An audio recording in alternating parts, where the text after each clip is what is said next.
Pode se assentar. Aleluia. Amém. Glória a Deus. Amém, gente? Vamos continuar o nosso estudo que nós estamos fazendo todo sábado à noite, após a nossa Ravidalá. Temos esse momento de celebração e temos essa série que nós estamos trazendo aqui cada sábado à noite, né? Cada início de uma nova semana. Essa é a 5ª semana, amém? Vamos lembrar sobre o que nós já tratamos aqui durante essas semanas que nós tivemos aqui, amém? A primeira semana nós falamos, o nosso tema foi Yeshua, o Nazari, né? Yeshua de Nazaré. E falamos como que toda a vida de Yeshua foi em meio a uma cultura judaica, uma tradição judaica, uma fé judaica, né? E falamos sobre essa realidade da vida de Yeshua e como ele cresceu em meio a essa fé judaica, inclusive respeitado na sinagoga, né? As pessoas paravam para ouvir quando ele trazia os ensinos na sinagoga, como era de costume, e assim ele aprendeu com os seus pais, né? Esse foi o nosso primeiro tema, Yeshua de Nazaré. Nosso segundo tema foi sobre Yeshua e a doutrina dos fariseus, né? Qual a relação de Yeshua com a doutrina dos fariseus? Ele rejeitava os fariseus. Quem eram os fariseus, né? E nós lançamos por terra tudo aquilo que foi criado através da história da igreja, que transformou o fariseu numa figura terrível, né? E na verdade nós desmistificamos isso e mostramos que na verdade não só o farisaísmo tinha muita coisa boa e surgiu a partir de uma posição correta, né, ali, mas até mesmo Paulo, mesmo após o encontro dele com Yeshua e a transformação de vida dele, que a gente relata, ele ainda se apresenta como fariseu. Ele diz: eu sou fariseu, para mostrar a nós que fariseu não é aquilo que desenharam para a gente. Nós vimos que tem muita coisa boa e tem muita coisa também que precisa ser removido, e essa é a nossa visão dentro da restauração. Precisamos e sabemos que a restauração é para ambos os lados, que o judaísmo precisa viver uma restauração e também o cristianismo precisa viver uma restauração, e todos eles voltarem para a Torá, para o eterno, para uma verdade pura, né? E é essa a nossa busca, né? Encontrar esse equilíbrio e esse centro em meio a tudo isso. Nosso terceiro tema, né? O terceiro sábado foi sobre Yeshua e uma nova Torá. Como que a literatura judaica, todos esses sábados a gente trouxe textos da literatura judaica, para mostrar que aquilo que a gente está falando não é algo que eles não falam, não é algo de um cristianismo, mas é algo já mencionado pelos sábios e pela literatura judaica, mas que há muito tempo nós ficamos afastados disso e não conhecíamos, mas hoje estamos tendo acesso a toda essa literatura e conhecimento que os sábios judeus trouxeram para nós através da literatura. Então falamos sobre uma nova Torá, né? E falamos sobre que nova Torá é essa, ou que nova aliança, ou renovada aliança é essa, que veio através do Machia, Yeshua, e Paulo também fala, né? A nova aliança é essa, a Torá, só que aquela Torá não mais em pedras, né? Não mais num papel escrito, mas ela agora em minha mente, em meu coração, e vimos que isso se tornou uma realidade através da própria presença do Ruach, agora habitando dentro de nós, né? Então falamos sobre essa nova Torá e mostramos que a literatura judaica, ela aborda esse tema. Ela mesmo diz que Machia, quando viria, ele iria trazer uma nova Torá. E eles dizem: que nova Torá é essa? É outra? É uma diferente daquela que tinha? Diz: não, mas ele vai trazer, na verdade, a plena compreensão dessa Torá, dessa instrução de como se viver a Torá, segundo a forma que o Eterno deseja, né? Então nós vimos isso, e através até do texto, quando vai dizer que Yeshua não veio abolir a Torá, mas ele veio completá-la ou torná-la plena. E nós vimos que o sentido da palavra plerosai aqui é plena compreensão, é pleno entendimento de como se vive as instruções, como por exemplo, como que eu cumpro o Shabat, né? O Shabat é um mandamento e todos nós sabemos que é um mandamento que ainda é uma realidade hoje, permanente, essa instrução. Mas a questão é, como se cumpre o Shabat? Como se vive o Shabat da forma que o Eterno espera de cada um de nós? Então esse foi o tema Yeshua e uma nova Torá. No sábado passado, nosso quarto tema aqui nessa série foi sobre os 2 níveis de Mashiach. E nós trouxemos aqui o conceito do chamado Mashiach ben Yosef e Mashiach ben Davi. Né? Falamos sobre os 2 momentos, 2 vindas, 2 níveis, e mostramos que a literatura judaica também fala acerca disso. Entendemos por que Yeshua, na sua primeira vinda, ele vem como servo sofredor, o Ben Yosef, aquele que vem para sofrer, né? Sobre ele recai o nosso pecado, o preço do nosso pecado, e ele morre. E nós mostramos que a literatura judaica também fala de 2 momentos, de 2 tempos, do Mashiach ben Yosef, do Mashiach ben Davi, inclusive dizendo que ele seria assassinado. Nós lemos isso na literatura judaica aqui para vocês, e falamos até que nós também esperamos o Mashiach, só que o Mashiach que nós esperamos agora é o Mashiach ben Davi, é aquele que vem para tornar agora, para estabelecer o seu reino. Ele não vai vir mais montado num jumento, mas ele vai vir aqui agora sobre as nuvens, como diz o profeta, amém?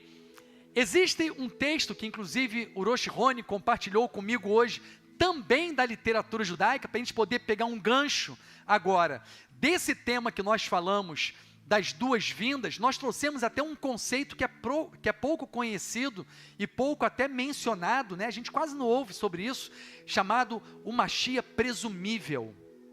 Eles falam sobre o Mashiach que eles presumem ser o Mashiach, mas eles, fica uma coisa meio nebulosa, né? Como se fosse uma coisa nebulosa, presumivelmente é, mas eu não posso dizer que é ainda, porque eu não vejo plenitude de todas as profecias nele. Esse é o conceito do Mashiach presumível, diferente do Mashiach definitivo, né? O definitivo é aquele que você olha e já vê cumprido sobre ele todas as coisas.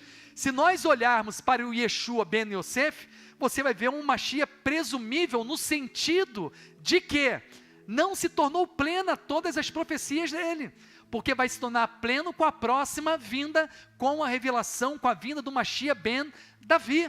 Eu acho que todos conseguiram alcançar e entender isso. Gabriel, antes de passar, o nosso tema hoje, nós vamos fazer uma conexão desse Mashiach presumível aqui do tema da semana passada, com o tema de hoje, que é sobre a cegueira de Israel e a sua cura. Que cegueira é essa? Por que eles foram cegados? Qual a consequência disso para o judeu que foi cegado pelo próprio Eterno, né? Isso a gente vai estar vendo.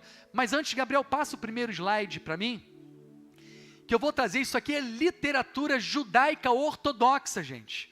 Olha o que diz essa literatura.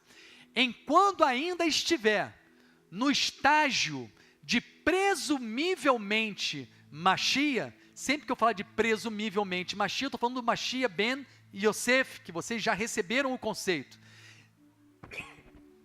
Embora Mashiach não tenha ainda completado com sucesso suas tarefas, uma certa medida de sucesso é suficiente para garantir que ele presumivelmente, tem um erro de português ali, presumivelmente seja Mashiach. O sucesso completo é um dos sinais de que ele é definitivamente Mashiach. Isso se completa com a vinda de Mashiach ben Davi. E a gente vê quão maravilhoso é. E por que eles olham para o Mashiach, presumivelmente, o Mashiach ben Yosef, e não conseguem ver plenitude? Porque eles não conseguem ver nele o que será completado na próxima vinda. A paz nacional, esse reino, a restauração, o Beit HaMikdash, né, o templo sendo restaurado mais uma vez, mas isso se dará com Mashiach ben Davi, e naquele momento eles olharão e eles verão e terão a certeza que o Mashiach ben Yosef, o Mashiach presumível, é o Mashiach ben Davi, é o Mashiach pleno, só que ele veio em um nível e agora vem em outro nível, completando então as duas profecias, a de Zacarias e a de Daniel. E por que que todo esse processo, ele é necessário? Passa para mim, Gabriel. Tem mais um texto. Um Midrash declara que, veja bem que eu estou utilizando literatura judaica, depois a gente vai para Brit Hadashah, e vai ver que na verdade, os textos da Brit Hadashah estão muito conectados, na verdade, com a literatura judaica.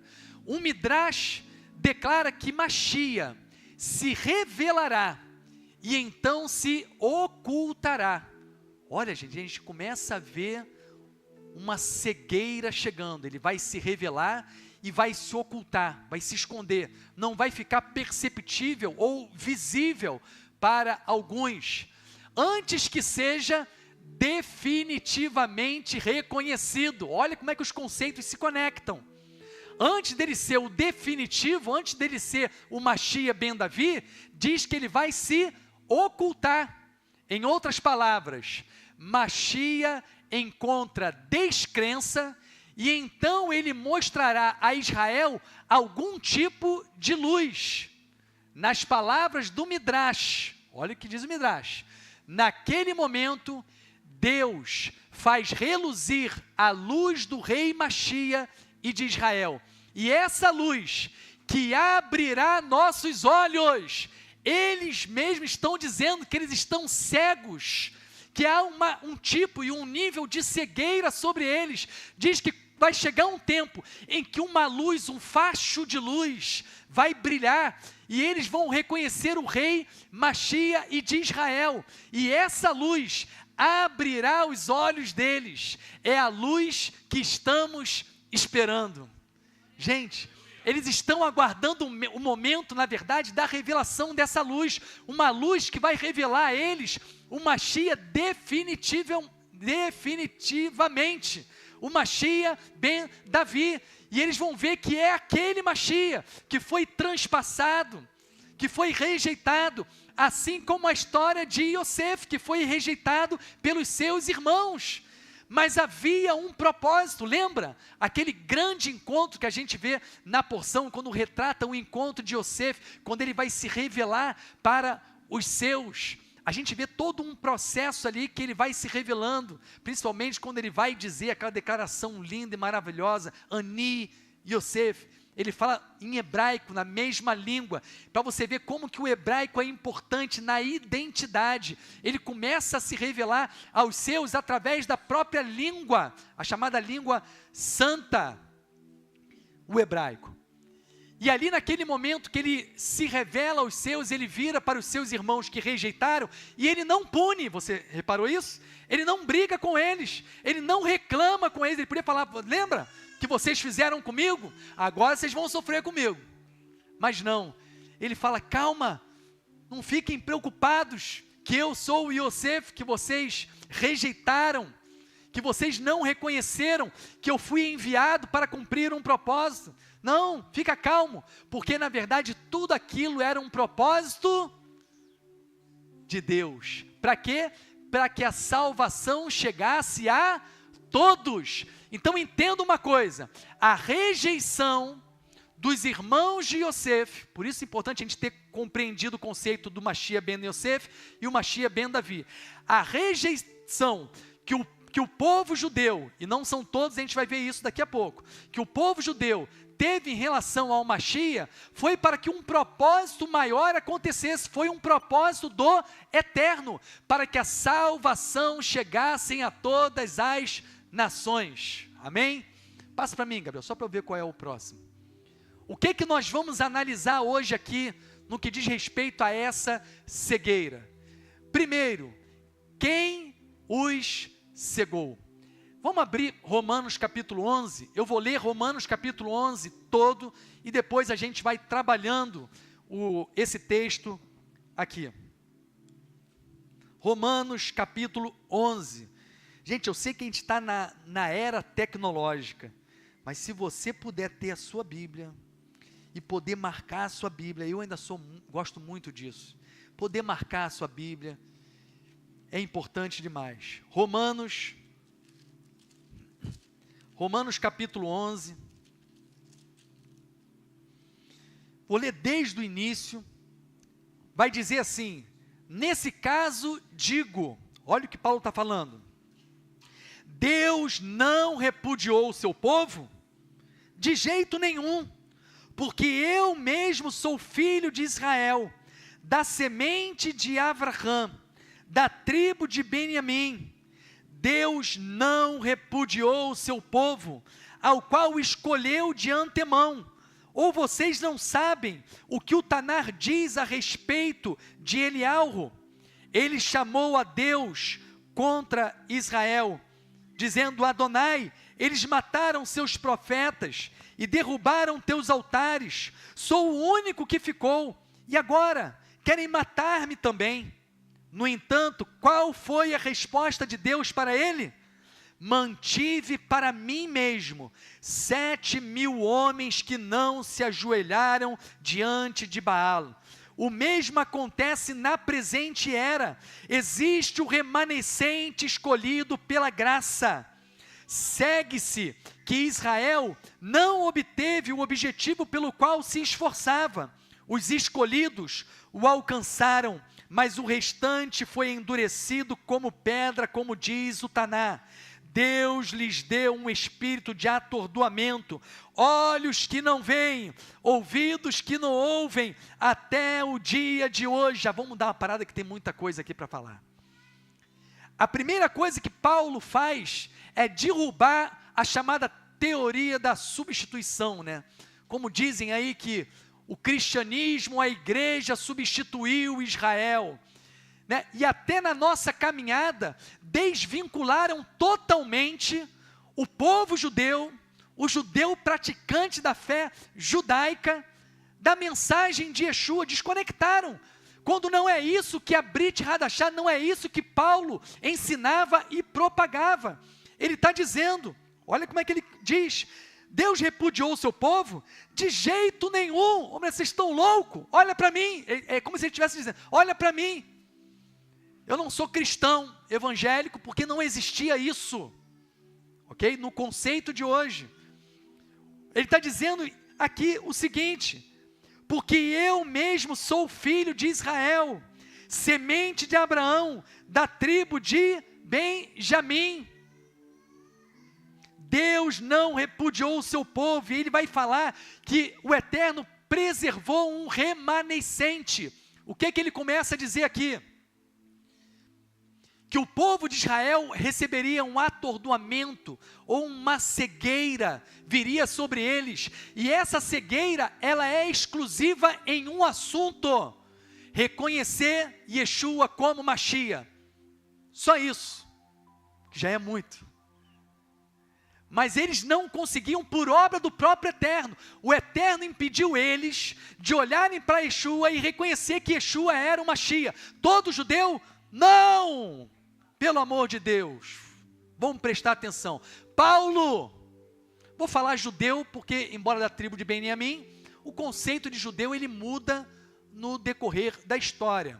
Judeu aqui nesse contexto é todo aquele que fazia parte, na verdade, do reino da Judéia, ok? E ali você tinha judeu da tribo de Judá, Benjamim, você tinha levita, você tinha pessoas de outras tribos que vieram para Jerusalém quando houve aquela divisão das 10 tribos do norte, as 2 tribos do sul, e aí, acredito que todo mundo já entenda um pouquinho acerca dessa divisão, mas tinham na verdade uma mistura, mas passavam a ser chamados judeus porque estavam ali no reino da Judéia, ok? Por isso eu estou falando que Paulo, judeu, né, embora seja da tribo de Benjamim.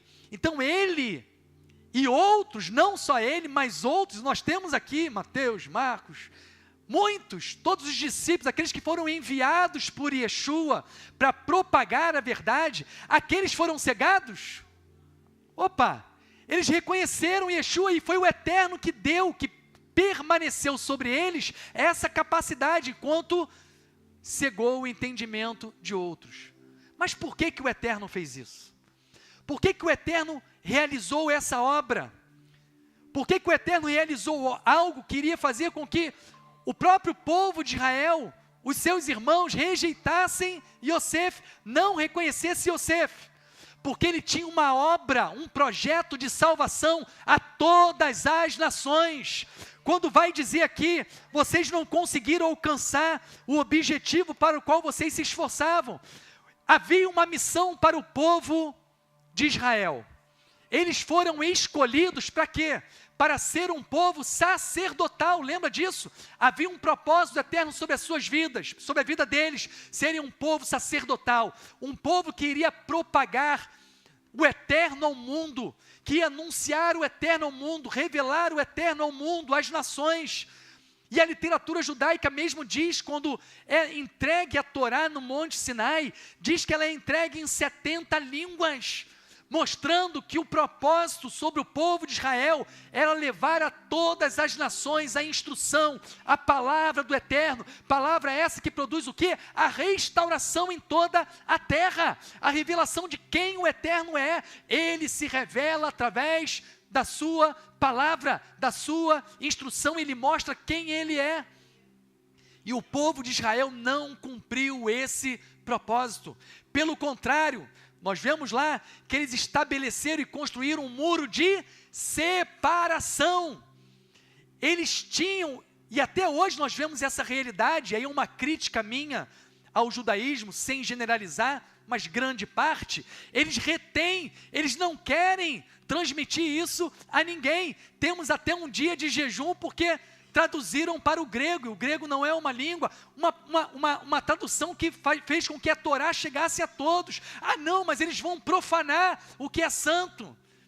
Meu amigo, a missão é propagar a verdade, propagar a Torá. Para isso o Eterno chamou eles, e eles fizeram o quê? É meu, minha pedra preciosa. Quase o Senhor dos Anéis, Leandro. É meu. E tomaram e não cumpriram assim o propósito. E aí o que que o Eterno faz? Cega o entendimento, separa um remanescente judeu. Você está aqui porque um remanescente judeu, não um romano, não um pagão, não nada disso, mas um povo judeu, um remanescente que o Eterno preservou para quê? Para cumprir esse propósito de levar a salvação, de levar a palavra, de levar as boas novas. O ide, que a gente vê lá, ide, pregai as boas novas, leve as boas novas, de que eu sou o Machia, da obra que o Eterno fez ao me enviar, para a purificação, expiação dos pecados, e eles começam então a cumprir esse propósito que foi dado a eles originalmente, mas apenas um remanescente, que não foi tirado deles a capacidade de ver. Então quem os cegou? Segundo o texto, o próprio Eterno. Isso é importante você entender, porque depois a gente vai ver qual a consequência dessa cegueira. O que acontece com o judeu que está cego por obra do Eterno e que não reconhece Yeshua? Como é que fica a história dele sem reconhecer Yeshua? Está condenado à perdição? Então é bom a gente entender isso. Quem cegou eles? Quem impediu eles? Quem colocou uma nuvem na frente dos olhos deles para que eles não reconhecessem Yeshua como o Machia?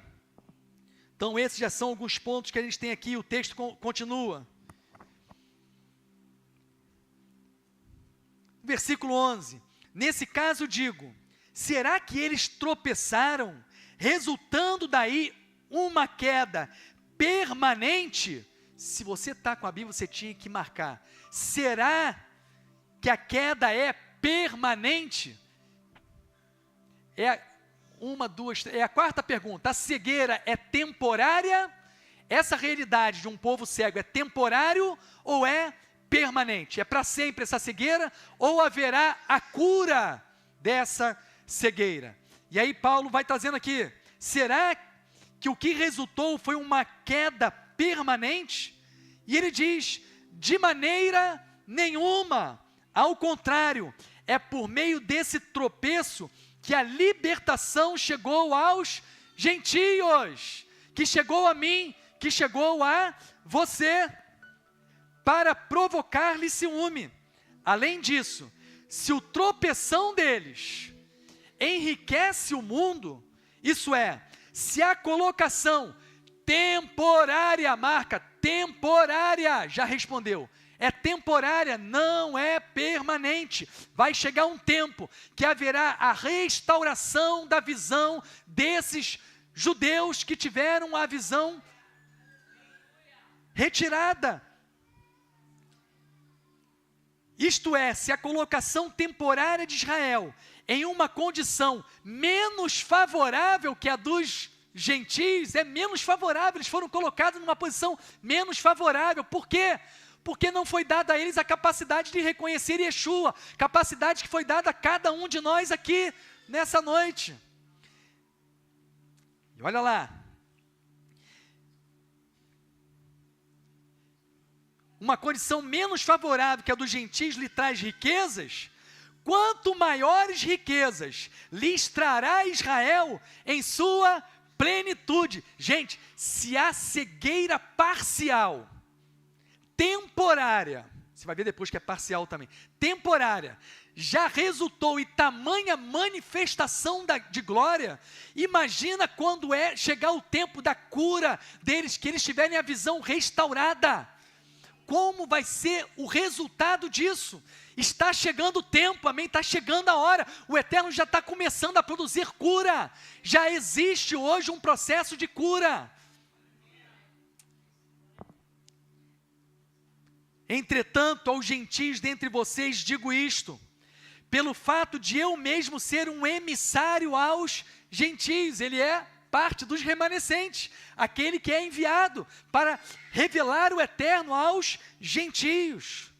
Torno conhecida a importância do meu trabalho na esperança de poder, de alguma forma, provocar esse ciúme, quando fala de provocar o ciúme aqui é a representação do processo da cura deles.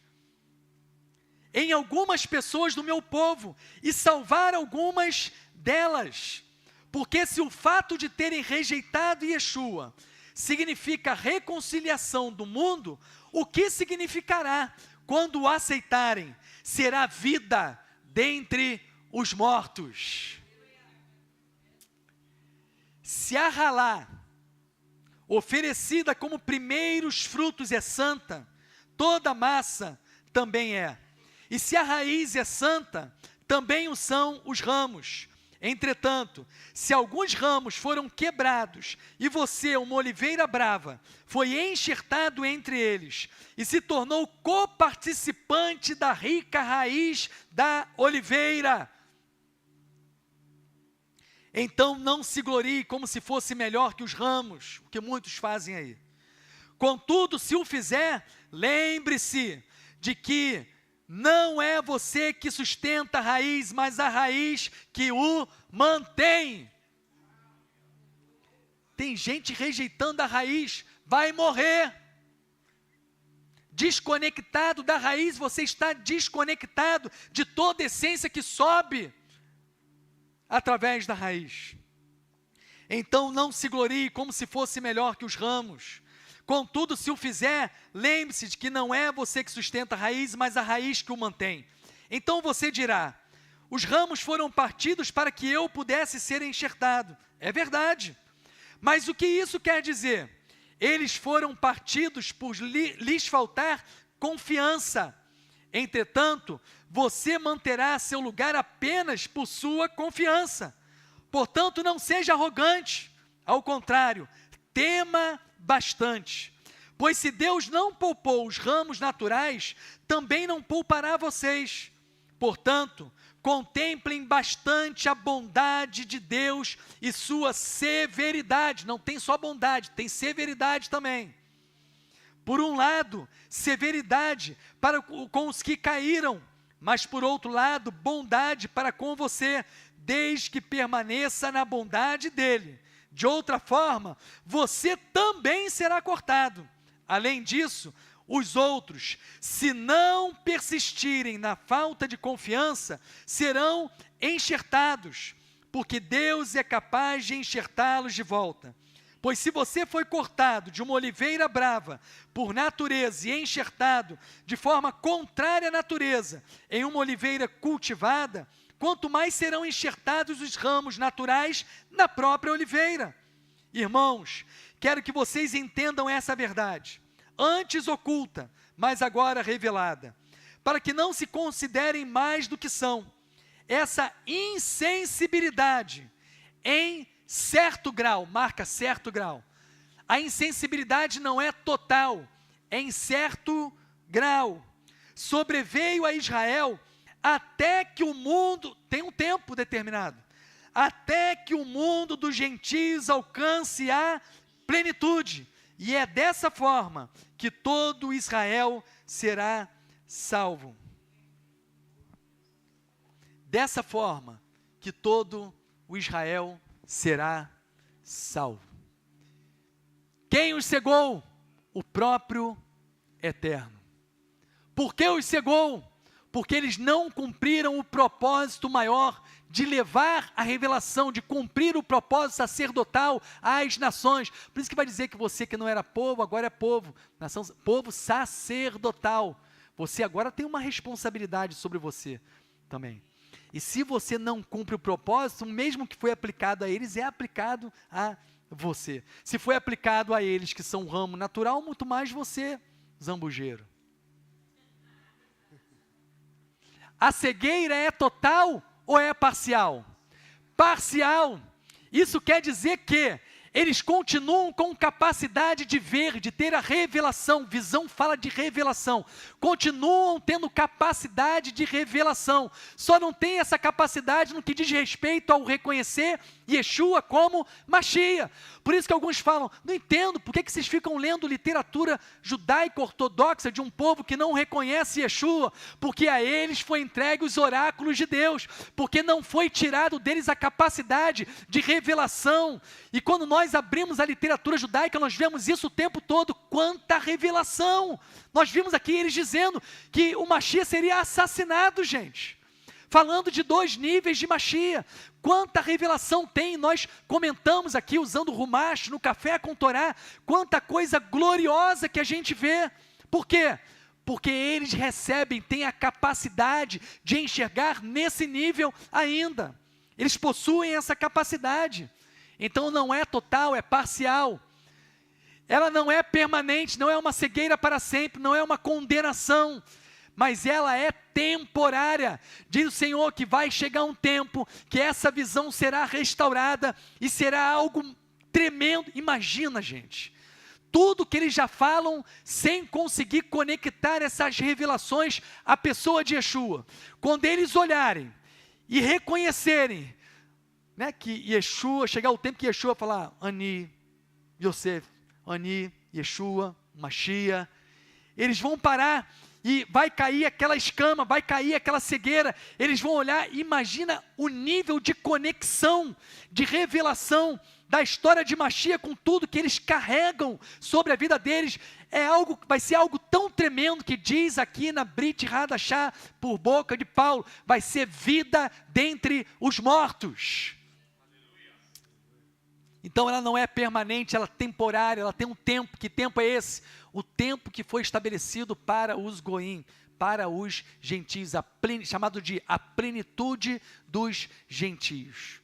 Quando o número dos gentios, que o Eterno, Ele sabe qual é em sua onisciência, se completou, chegou então o tempo, o final do tempo dos gentios, que nós em outro estudo entendemos que há 6 tempos estabelecidos. Então nós estamos já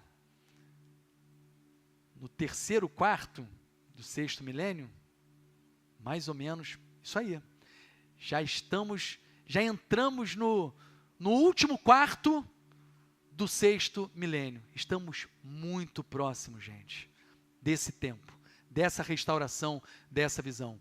Qual a consequência disso no que diz a redenção? E como é que ficam então esses que tiveram os seus olhos cegados, que não reconhecem Yeshua como Mashiach, como é que eles vão alcançar a redenção, a Geulah?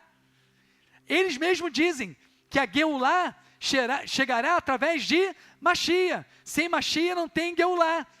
Como que eles alcançam a redenção? Quando eu falo Geulah, estou falando redenção. A redenção, se eles não têm o Mashiach.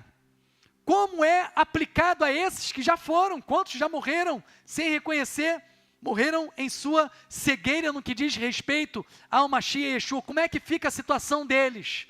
Tem um texto muito bom, que eu amo, do profeta Isaías, que a literatura comenta e que, infelizmente, a nossa tradução destrói o texto do profeta, como que a gente perde muita revelação quando a gente não acessa o original, e eu vou mostrar para vocês hoje aqui, por isso que é bom a gente saber, nem que seja o mínimo do hebraico, conhecer as letras só para você poder ter condições de fazer uma pesquisa, usando uma ferramenta gratuita que eu vou mostrar. Gabriel vai mostrar aqui, né, Gabriel? Vai conseguir?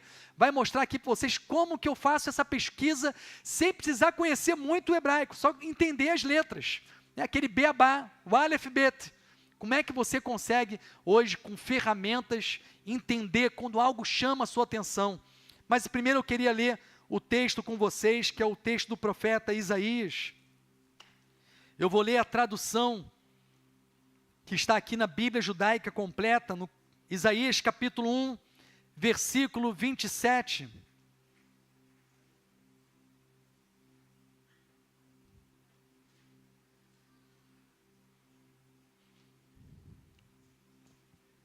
Eu vou ler a partir do 26.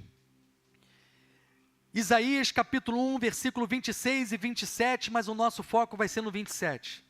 No 26 começa dizendo: restaurarei seus juízes, como fiz anteriormente, e seus conselheiros, como no início. Depois disso, você será chamada cidade da retidão, cidade fiel. Olha agora, Sião será salva como? Como é que está a tua tradução? Pelo direito. A judaica completa está pela justiça. Então Sião será salva pelo direito, será salvo pela justiça. E quem está nela, a Bíblia judaica, e quem está nela pela retidão. Tem alguma tradução diferente? E quem está nela, todo mundo está, quem está nela? Todas as traduções estão assim? Que tradução é essa? A de vocês? Boa demais, perfeita. É qual? A corrigida? Perfeita a tradução. E os que se arrependerem pela justiça. Então vamos corrigir aqui mais uma coisa. Gabriel, existe um site para você acessar gratuito chamado Bible Hub. Apresenta o Bible Hub para mim. Você vai lá no Google, vamos passo a passo, Gabriel. Quero que vocês aprendam a fazer isso. Vai lá no Google. Oi? Nova Almeida atualizada.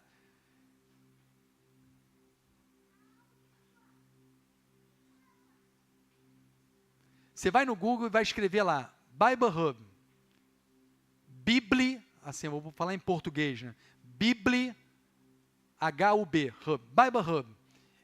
Aí você vai entrar, achou ali Bible Hub, vai entrar no Bible Hub. Entra. Aí você vai colocar, lá em cima, tá vendo, está Gênesis. Você vai colocar aí, Gabriel, Isaías. Vamos lá, Gabriel. Lá em cima, onde está Gênesis, bota Isaías. Procura ali Isaías, desce. Vamos ver esse versículo 27, como é que está no original. Isaías, isso. Lá no texto, lá está 1, você vai botar Isaías 1, versículo 27. Desce. Vocês estão acompanhando? Ele entrou no Bible Hub. No Bible Hub tem lá o livro, botou Isaías, entrou na parte de capítulo 1, versículo 27. Entrou, tá vendo? Agora ali, eu quero esse texto em hebraico. Lá em cima tem hebreu, tá vendo, Gabriel? Hebreu. Entra no hebreu. Hebreu. Eu tenho o capítulo 1 de Isaías, versículo 27, aqui agora em hebraico. A primeira palavra já aparece ali, palavra por palavra. Sião, Sion. Com justiça. Será que é com justiça? Como é que está ali a palavra? Mishpat. Mishpat. Lembra de Mishpatim? Mandamentos. Sião, com mandamentos, será o quê? Resgatado. Como que Sião será resgatado? Através dos mandamentos. Fica por aí. Então, a primeira parte desse texto está dizendo que Sião, ou vou resumir, o povo judeu vai ser resgatado através do cumprimento dos mandamentos. Observando os mandamentos, ele é resgatado. Ou através, aí você vai entender o direito, através do direito, através da lei. É no cumprir as leis que eles têm hoje, que eles vão viver a redenção, o resgate. Eles dependem disso. E não se choque, não é de Yeshua, mas dos mandamentos. Mas e o sacrifício? Eles não têm mais o templo para cumprir a lei no que diz respeito ao sacrifício. Eles têm uma substituição, que é a oração, a dedicação de oração, que é a representação do sacrifício, né? E não oferece o sacrifício, porque há uma impossibilidade no templo, que é a inexistência ali do templo. Mas ao cumprir os mandamentos, que são possíveis de se cumprir, eles vivem ali a redenção. Não se choque, é o que diz o profeta Isaías. Mas e a segunda parte? Ali está penitente, mas a palavra ali é Vaisbea, os arrependidos. Entra ali naquele número ali, vamos ver essa palavra aqui, que está traduzida para penitentes. Entra aqui, Gabriel, 77 e 25. Aqui, 77 e 25 vai levar você para um dicionário. Clicou? Levou você para o dicionário, desce, vai me dar a raiz daquela palavra ali, ó. Chuv.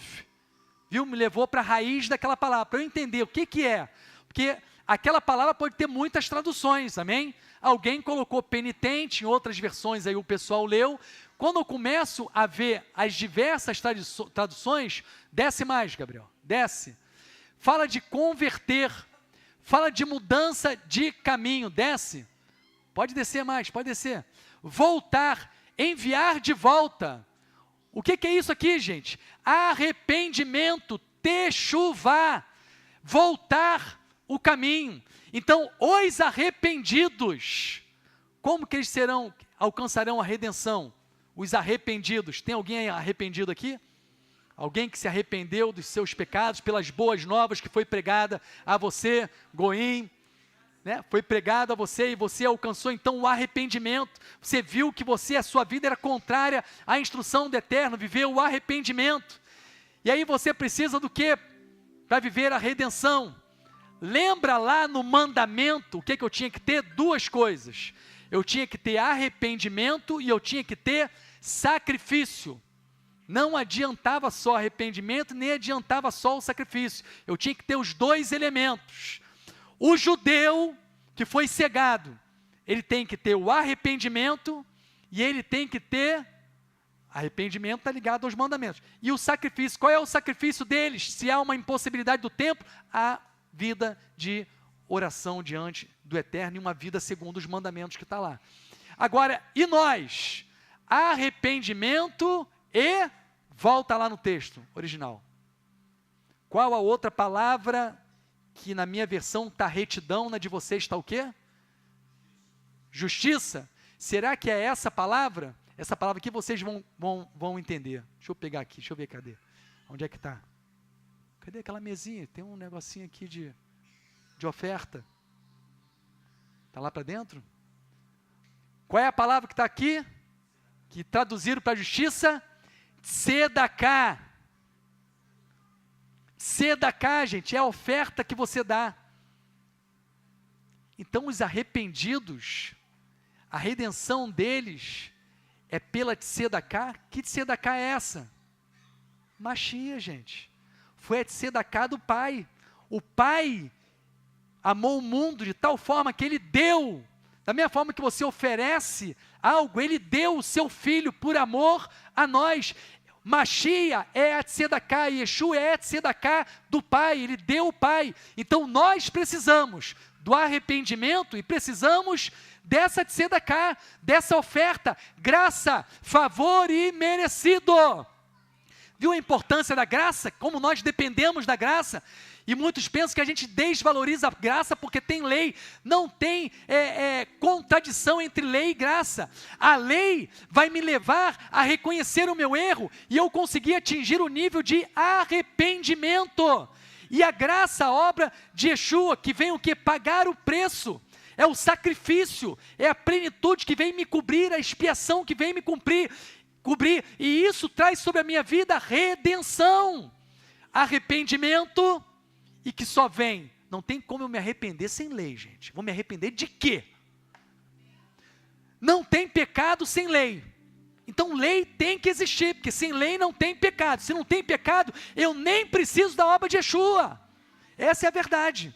A ausência de lei anula a obra de Yeshua. Grava isso.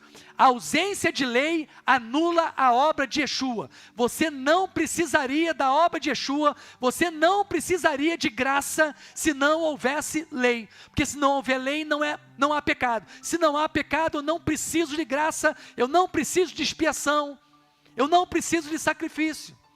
Logo, a lei é fundamental para estabelecer o caminho de retidão, de santidade, e para estabelecer e me mostrar o meu pecado, a minha transgressão. E assim eu posso agora me arrepender. E eu tenho arrependimento. E se eu apresento e conecto esse arrependimento à obra de Yeshua, a graça, esse favor imerecido, esse sacrifício perfeito, eu agora tenho os dois elementos. Eu tenho o arrependimento, eu tenho o sacrifício. Logo tem sobre minha vida o quê? Redenção. E o judeu que foi cegado. Você acha que o Eterno vai impedir você de reconhecer Yeshua e vai te punir ainda por isso, gente? E vai te condenar à morte eterna porque Ele te impediu de fazer? De forma nenhuma. Então, na verdade, o povo de Israel, o judeu, aquele que tem a sua visão cegada, e eu não estou aqui para saber quem tem e quem não tem, isso é com o Eterno. Pode ter muito judeu hoje aí que não está com a visão cegada, mas está negando Yeshua. Mas que já está sarado. E tem muito assim, gente. Tem muito judeu hoje que já foi removido, já recebeu a cura, mas ainda nega. Mas existem aqueles, e está crescendo cada vez mais, que já estão vivendo uma cura tremenda. Nós temos aí congregações judaico-messiânicas, sinagogas judaico-messiânicas, inclusive em Israel, de judeus, de descendência judaica, sangue judaico, reconhecendo Yeshua é o Machia. Então já estamos contemplando essa cura vinda ao povo de Israel. E na verdade a restauração, ela faz parte desse processo de cura. Esse provocar ciúme, essa aproximação nossa da raiz, da instrução do Eterno, daquilo que o Eterno revelou a eles, entregou a eles como oráculos, e nós, ao sermos enxertados, começamos a desfrutar de todas essas revelações, de todos esses oráculos, e mais, começamos a desfrutar da mesma essência que chega a essa raiz. Gente, não é possível. Da mesma forma que o povo judeu, foi dado a eles a capacidade de acessar os oráculos e os mistérios do Eterno, porque a essência sobe, né? A figura de uma árvore aqui, essa revelação vem, quando eu sou enxertado, eu começo a desfrutar dessa mesma capacidade e essência, desse mesmo Espírito, desse mesmo Rua, que traz essa capacidade de alcançar os oráculos e os mistérios de Deus. Isso está acessível a nós. E da mesma forma que nós vemos grandes revelações vindo a partir desses grandes sábios, desses grandes homens, isso está acessível a nós, porque estamos enxertados, nos tornamos participantes da mesma essência. das mesmas promessas, das alianças, de tudo que foi estabelecido a esse povo. Que nós venhamos aprender com o que Paulo falou lá em Romanos, capítulo 11. Não se ensoberbeça pelo que você vive hoje. Não se soberbeça e se coloque acima daqueles que eram ramos naturais e foram cortados, ou melhor, foram impedidos de desfrutar de algo que é tremendo que chegou a vocês. Mas saiba que foi a partir deles que isso chegou a nós. Não foi a partir de um goi que se propagou, mas foi a partir de um judeu. Lembre-se sempre da casa de Simão Curtidor. A gente precisava todo dia visitar a casa de Simão Curtidor. O lugar aonde o Eterno chama Pedro e fala: Pedro, não trate como imundo aquilo que eu estou tornando puro. E ali ele estava falando exatamente da necessidade do judeu Pedro propagar as boas novas e levar as instruções aos demais, às demais nações, aos demais povos, aos goim. Que nós possamos ter a simplicidade e cumprir o propósito que o Eterno estabeleceu para nós hoje, também, de um povo sacerdotal. Que o Eterno te abençoe em nome de Yeshua Mashiach. Amém e amém. Amém? Todo mundo conseguiu ver como funciona o Bible Hub? Não está conseguindo enxergar?